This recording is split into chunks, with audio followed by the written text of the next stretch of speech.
16살 아들을 얼음강 속으로 밀어 넣었습니다. 뒤돌아보지 마. 뛰어. 그 말이 끝나자마자 날카로운 호각 소리가 정적을 깼습니다. 서치라이트가 강 위를 훑고 투박한 군화 소리가 달려왔죠. 아들이 무사히 건너는 걸 확인한 순간 저는 반대쪽으로 뛰었습니다. 일부러 마른 나뭇가지를 밟아 소리를 냈습니다. 여기다. 나를 잡아라. 곧이어 손목에 찰컥하고 차가운 수갑이 채워졌습니다. 아들을 살린 대가가 제 인생의 5년이었습니다. 여러분, 전 국정원 북한 담당 K요원입니다. 아들을 살리기 위해 스스로 미끼가 된 어머니. 그녀는 북한 교화소에서 5년을 견디고 다시 아들을 만나기 위해 10,000km의 도주로를 기어왔습니다. 끝까지 들으시면 왜 그녀가 2번 강을 건넜는지 바로 납득될 것입니다. 오늘 사연이 가슴에 닿으신다면 구독으로 우리 이웃들의 소중한 이야기를 응원해 주시기 바랍니다. 그럼 10년의 비바람을 뚫고 아들을 찾아가는 한 어머니의 여정을 시작합니다. 그날 밤 두만강에서 불어오던 칼바람이 아직도 살갗을 파고드는 것 같습니다. 10년이 지났지만 그 지독한 주인은 잊히지 않습니다. 당시 북한에서의 삶은 매일이 굶주림과의 싸움이었습니다. 이웃집에서 사람이 죽어나가는 걸 봐도 눈물조차 마른 시절이었습니다. 아들 민수의 뺨은 움푹 패어 들어갔고 생기있던 눈망울은 점점 흐려졌습니다. 엄마, 나 배 안 고파요. 이거 엄마 드세요. 16살 아들이 내민 것은 손가락 한마디도 안 되는 옥수수 찌꺼기였습니다. 그 마른 손을 본 순간 나는 결심했습니다. 이 아이를 이 죽음의 땅에서 내보내야겠다고 말입니다. 설령 내 목숨을 내놓더라도 아들만은 남조선으로 보내 사람답게 살게 하겠다는 명확한 목표가 생겼습니다. 우리는 어둠 속을 기었습니다. 민수의 손은 땀으로 축축했고 그 떨림이 제 손바닥으로 고스란히 전해졌습니다. 국경 경비대의 서치라이트가 휘휘 돌아갈 때마다 우리는 얼어붙은 땅바닥에 바짝 엎드렸습니다. 심장 소리가 너무 커서 보위부원들에게 들릴까봐 가슴을 꽉 눌러야 했습니다. 강가에 도착했을 때 눈앞의 두만강은 시커먼 물줄기에 얼음덩어리들이 둥둥 떠다니고 있었습니다. 물살은 거셌고 소리는 위협적이었습니다. 브로커가 내 어깨를 툭 치며 빨리 움직이라고 재촉했습니다. 나는 민수의 손을 잡고 마지막으로 말했습니다. 민수야, 강을 건너면 절대로 뒤돌아보지 마라. 앞만 보고 뛰어. 가서 꼭 남조선에서 만나자. 엄마가 금방 뒤따라갈게. 거짓말이었습니다. 나는 처음부터 알고 있었습니다. 내가 함께 가면 둘 다 잡힐 거라는 사실을요. 나는 아들을 먼저 보낸 뒤 추격대의 시선을 나에게 돌릴 계획이었습니다. 민수는 내 옷자락을 꽉 쥐고 놓지 않았습니다. 마치 마지막이라는 걸 직감한 아이 같았습니다. 나는 민수의 손을 억지로 뿌리쳤습니다. 그리고 그 마른 등을 차가운 강물 속으로 사정없이 밀어 넣었습니다. 가, 어서 가란 말이야. 민수가 물보라를 일으키며 멀어지는 순간 저 멀리서 호각 소리가 들렸습니다. 깨서라, 거기 누구냐. 고함과 함께 서치라이트가 우리 쪽을 비췄습니다. 나는 민수가 가는 반대 방향으로 뛰기 시작했습니다. 일부러 마른 나뭇가지를 밟아 소리를 냈습니다. 여기다, 나를 잡아라. 속으로 비명을 지르며 보위부원들이 나를 보게 만들었습니다. 얼마나 달렸을까요? 등 뒤에서 묵직한 군화발이 내 등을 짓눌렀습니다. 얼굴이 차가운 흙바닥에 처박혔습니다. 곧이어 손목에 차갑고 딱딱한 금속의 감촉이 느껴졌습니다. 찰컥하고 수갑이 채워지는 소리가 났습니다. 내 자유가 끝나는 소리이기도 했습니다. 나는 땅바닥에 얼굴을 묻은 채 강 너머 어둠을 보았습니다. 아들의 뒷모습은 보이지 않았지만 나는 입가에 옅은 미소를 지었습니다. 됐다. 내 새끼는 살았다. 이 반동분자년 감히 어디라고 도망을 쳐. 내리꽂히는 개머리판에 정신이 아득해졌습니다. 비릿한 피냄새가 입안 가득 퍼졌습니다. 하지만 통증보다 안도감이 더 컸습니다. 내 아들을 살린 대가라면 이제부터 닥칠 그 어떤 일도 기꺼이 감당하겠다고 다짐했습니다.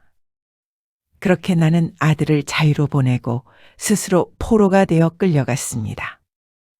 등 뒤에서 들려오는 두만강 물소리는 마치 잘 가라고 인사하는 아들의 목소리처럼 들렸습니다.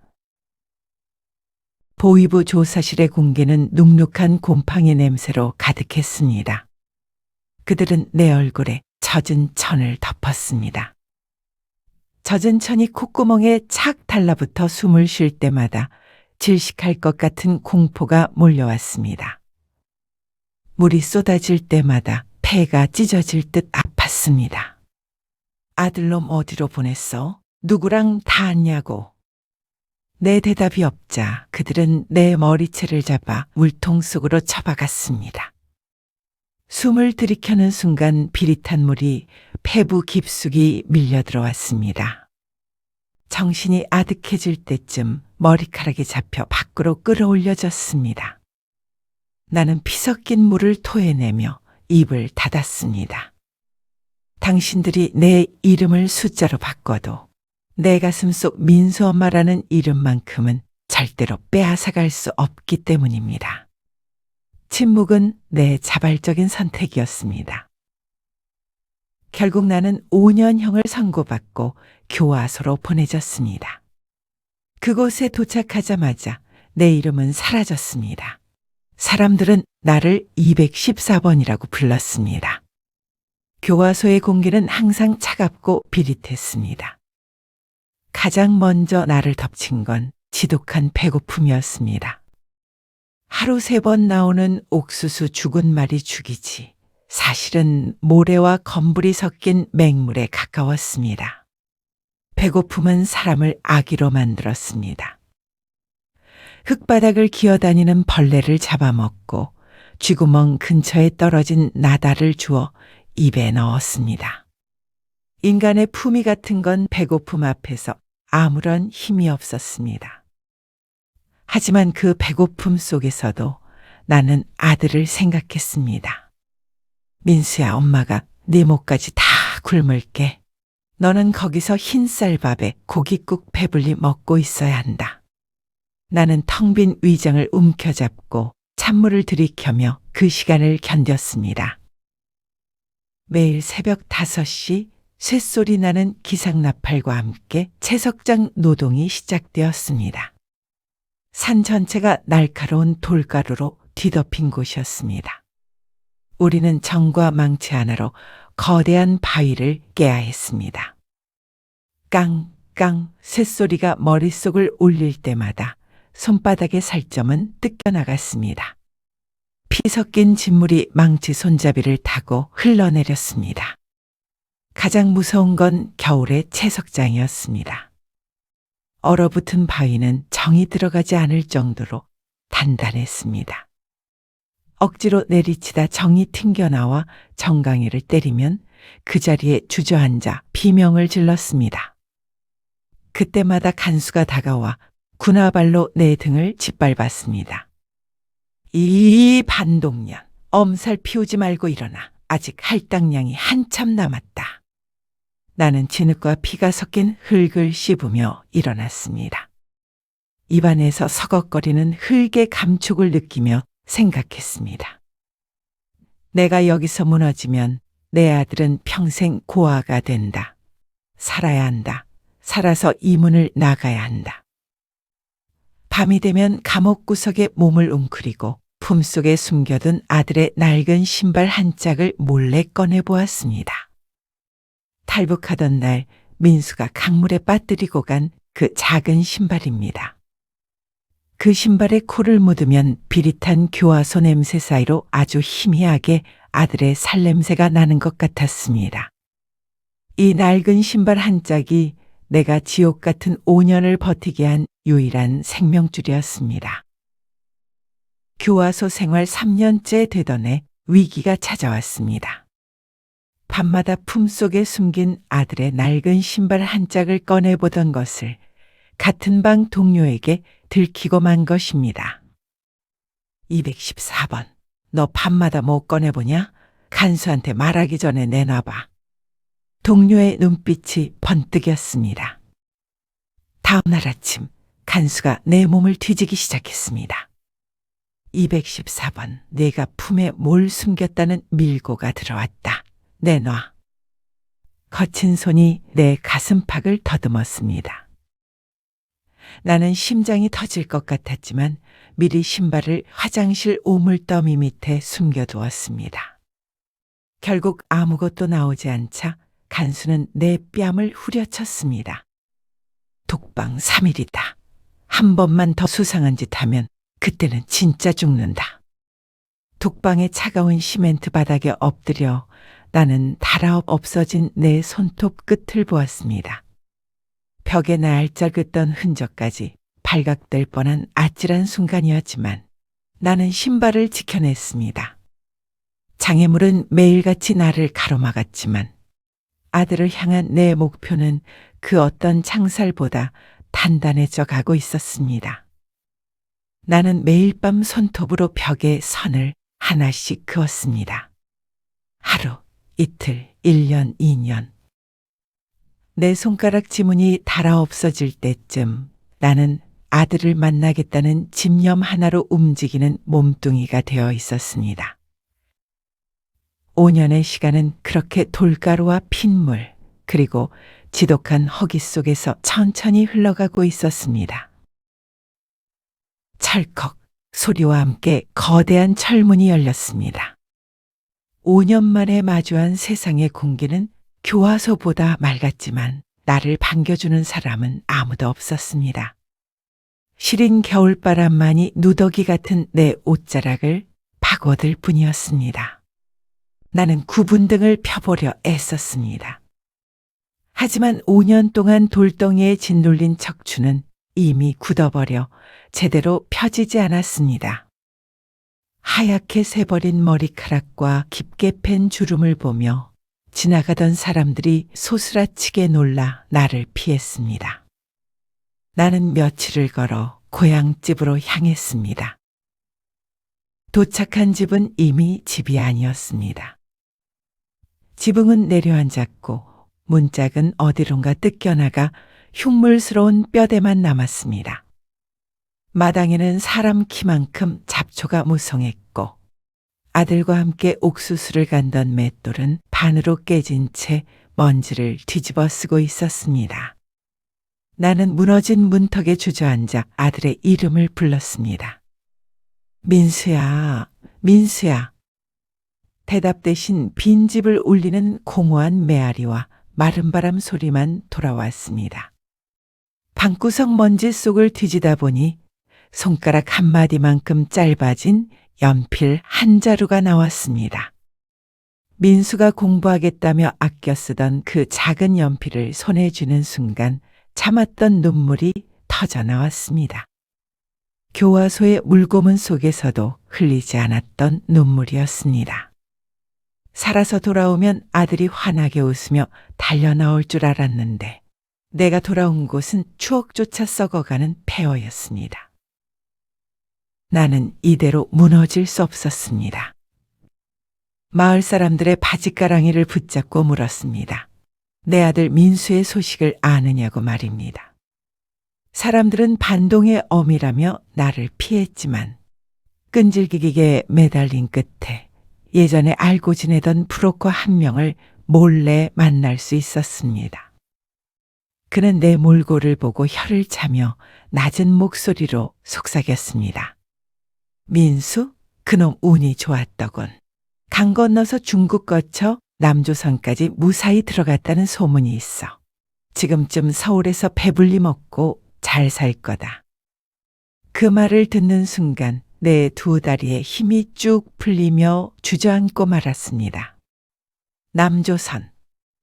내 아들이 정말 그 땅에 살아있단 말인가? 가슴 속에서 뜨거운 것이 울컥 치밀어 올랐습니다. 브로커는 차갑게 덧붙였습니다. 근데 아주머니, 이제 아주머니는 요시찰 대상이야. 여기서 조금이라도 수상하게 굴면 바로 다시 교화 소행이라고. 아들 찾으러 갈 생각은 꿈도 꾸지 마. 그의 말이 맞았지만 내 마음은 이미 정해졌습니다. 아들이 살아있다면 단 한 번만이라도 그 아이의 얼굴을 다시 볼 수 있다면 나는 지옥에 100번이라도 다시 들어갈 수 있었습니다. 나는 다시 탈북을 결심했습니다. 이번에는 아들을 보내기 위해서가 아니라 내가 아들을 만나러 가기 위해서였습니다. 나는 매일 밤 남몰래 산을 타며 다리 근육을 길렀습니다. 사람들이 버린 음식 찌꺼기를 모아 억지로 배를 채우며 때를 기다렸습니다. 주변 사람들은 미쳤다고 했습니다. 잡히면 정말 끝이라고 말렸습니다. 나는 대답했습니다. 자식 얼굴 한번 보는 게 소원인 어미한테 끝이 어디 있겠소. 살아서 못 가면 기어서라도 강을 넘을 거요. 드디어 결전의 날. 5년 전 민수를 떠나보냈던 바로 그 두만강가에 다시 섰습니다. 강물은 여전히 차갑고 검었습니다.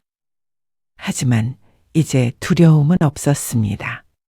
내 품 안에는 민수의 짧은 연필 한 자루와 교화소에서 지켜냈던 낡은 신발 한 짝이 소중하게 들어 있었습니다.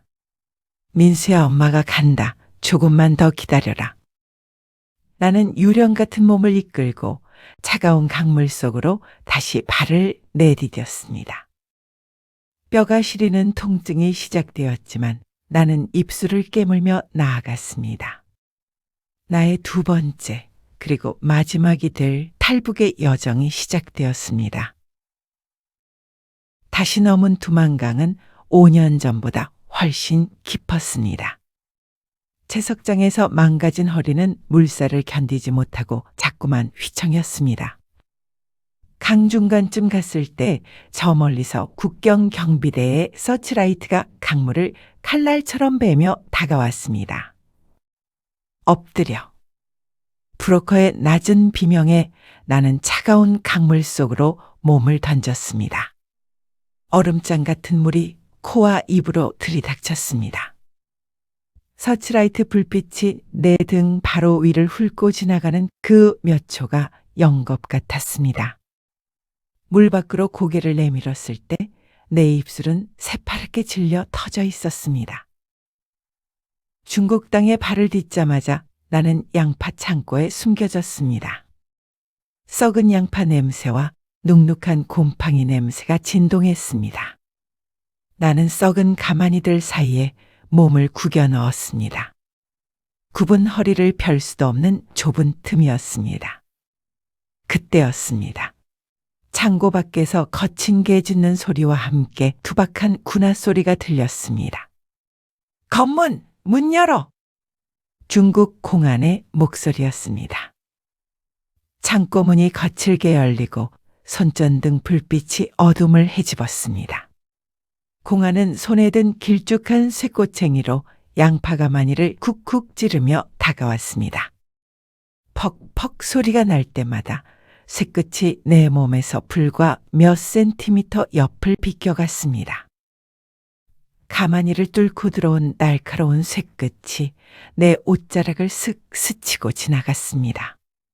하필 그 순간 교화소에서 얻은 만성기침이 목구멍까지 차올랐습니다. 나는 기침을 참기 위해 주먹을 입에 넣고 손등을 피가 나도록 깨물었습니다. 아무것도 없군. 문이 닫히는 소리와 함께 공안이 떠났을 때 나는 입안에 가득 고인 피를 삼키며 바닥에 얼굴을 묻었습니다. 며칠 뒤 나는 낡은 버스의 밑바닥 짐칸에 실렸습니다. 좁은 공간에서 엔진의 진동이 내 으스러진 척추를 매 순간 망치질했습니다. 도중에 버스가 갑자기 멈춰 섰습니다. 공안이 올라타 신분증 검사를 시작한 겁니다. 나는 짐칸 바닥에 바짝 엎드린 채 틈새로 비쳐드는 손전등 불빛을 보았습니다. 여기 뭐가 들었어? 공안이 짐칸 문을 거칠게 발로 찼습니다. 쾅 하는 소리에 심장이 멎는 것 같았습니다. 공안의 시선이 짐칸 틈새를 훑고 지나가는 30분 동안 나는 숨을 멈춘 채 죽은 듯 엎드려 있었습니다. 천신만고 끝에 버스가 다시 출발했습니다. 나를 버티게 한 건 단 하나였습니다. 민수야, 엄마가 간다. 이 짐칸만 버티면 너를 볼 수 있다. 마침내 버스가 멈추고 문이 열렸습니다. 캄캄한 숲이었지만 브로커가 말했습니다. 여기서부터는 라오스다. 이제 절반 왔다. 하지만 진짜 위기는 정글에서 찾아왔습니다. 가파른 벼랑길을 지나다 낡은 신발이 젖은 흙바닥에 미끄러졌습니다. 발밑에 돌덩이들이 아래로 힘없이 굴러떨어지며 탁탁 소리를 냈습니다. 나는 비명을 삼키며 벼랑 끝 나무 뿌리에 필사적으로 매달렸습니다. 내 몸의 무게를 이기지 못한 흙더미가 조금씩 무너져 내리는 소리가 귓가를 울렸습니다. 손가락 끝이 찢어지고 손톱이 뒤집혔습니다. 아주머니, 10초 안에 안 올라오면 그냥 두고 갑니다. 저 멀리 앞서가던 브로커가 소리쳤습니다. 일행들의 발소리가 점점 멀어졌습니다. 여기서 손을 놓으면 모든 게 끝이었습니다. 그때 품속에 꽂아둔 아들의 짧은 연필 끝이 내 가슴을 찔렀습니다. 안 된다. 내가 여기서 죽으면 내 아들 가슴에 대못을 박는 거다. 엄마 기다릴 그 아이를 생각해서라도 나는 살아야 한다. 나는 뒤집힌 손톱에서 피가 솟구치는 줄도 모르고 짐승처럼 흙바닥을 긁어 올라갔습니다. 10초, 그 짧은 시간 안에 나는 생사의 문턱을 넘어 다시 길 위로 올라섰습니다.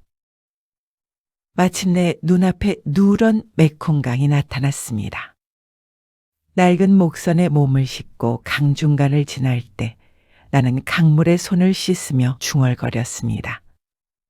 민수야, 엄마가 정말 다 왔다. 이제 아무도 우리를 못 갈라놓는다.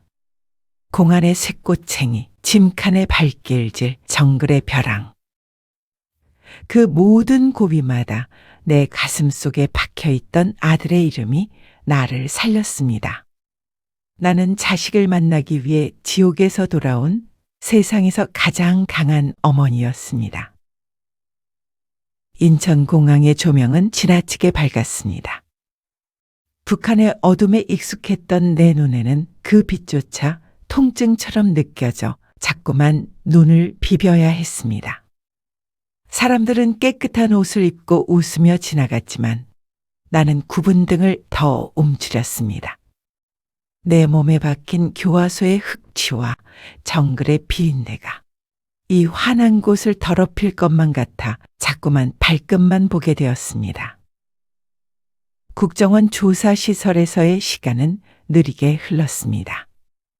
밥그릇에는 매일 하얀 쌀밥이 가득 담겨 나왔지만 나는 한동안 그 밥을 넘기지 못했습니다. 숟가락을 들 때마다 옥수수 죽을 그리워하던 교화소 동료들의 얼굴이 떠올랐기 때문입니다. 하지만 나를 더 괴롭힌 건 거울 속의 내 모습이었습니다. 하얗게 새버린 머리카락, 깊게 팬 주름, 그리고 고문으로 뒤틀린 손가락. 민수가 이런 못난 어미를 보고 실망하면 어쩌나. 거울 앞에 설 때마다 나는 죄인처럼 고개를 숙였습니다. 드디어 그날이 왔습니다. 아드님이 도착했습니다. 이 안으로 들어가시면 됩니다. 담당자 K 요원의 말이 끝나기도 전에 내 다리는 후들거리기 시작했습니다. 면회실 문손잡이를 잡은 손이 사시나무 떨듯 떨렸습니다. 나는 문 앞에서 크게 숨을 들이마셨습니다. 문을 열자 넓고 환한 방 한가운데 한 청년이 등을 돌리고 서 있었습니다. 다부진 어깨와 짙은 코트. 10년 전 내가 강물로 밀어넣었던 그 앳된 소년의 모습은 어디에도 없었습니다. 나는 그 자리에 멈춰 서서 갈라진 목소리로 아들을 불렀습니다. 민수야. 내 목소리에 청년의 어깨가 움찔하고 떨렸습니다. 그가 천천히 고개를 돌렸습니다. 아, 그 눈매였습니다. 16살 소년 민수의 눈매가 듬직한 남자의 얼굴 위에 그대로 남아 있었습니다. 민수의 눈에 순식간에 눈물이 차올랐습니다. 그가 나를 향해 한 걸음 다가오다 무너지듯 내 앞에 무릎을 꿇었습니다. 어머니, 정말 우리 어머니 맞으세요? 나는 비틀거리며 다가가 아들의 얼굴을 감싸주었습니다. 지문조차 사라진 내 거친 손바닥이 아들의 매끄러운 뺨에 닿았습니다.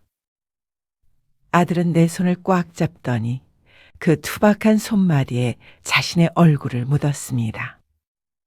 어머니 손이 왜 이래요? 등이 왜 이렇게 굽었어요? 아들은 내 굽은 등을 어루만지며 꺽꺽 소리를 내어 울었습니다. 나는 아들의 머리칼을 쓰다듬었습니다. 아니다, 민수야. 네가 이렇게 살아서 엄마 앞에 있는 거 보니 이제 하나도 안 아프다. 엄마는 괜찮다. 나는 품 안에서 낡은 보따리를 풀었습니다. 10년 전 강가에 남겨졌던 아들의 낡은 천 신발 한 짝, 그리고 고향집 폐허에서 찾아낸 그 짧은 연필 한 자루를 꺼냈습니다. 민수야, 이거 봐라. 엄마가 이거 지키려고 지옥에서도, 아니 그 고생을 하면서도 안 죽고 살아왔다. 너 다시 만나면 이거 돌려주고 싶어서.